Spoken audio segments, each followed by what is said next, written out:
Installing a system board assembly.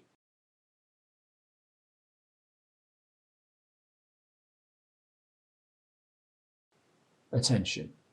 Before replacing the components now shown on screen, check the heatsink type of the system to be serviced. If it is a liquid-assisted cooling module, you will need a module handle. To install the system I/O board on the processor board, align the system I/O board with the connector on the processor board and use both hands to slightly insert the system I/O board into the connector. Fasten the screws to secure the system I/O board.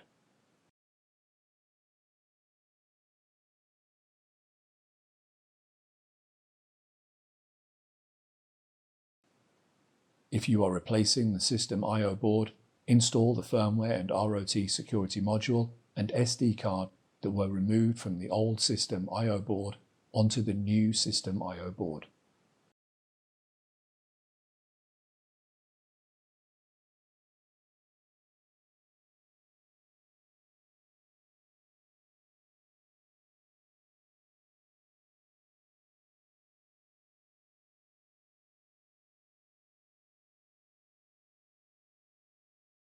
If you are replacing the processor board, reinstall the system I/O board, PIB board and FEN board that were removed from the old system board assembly.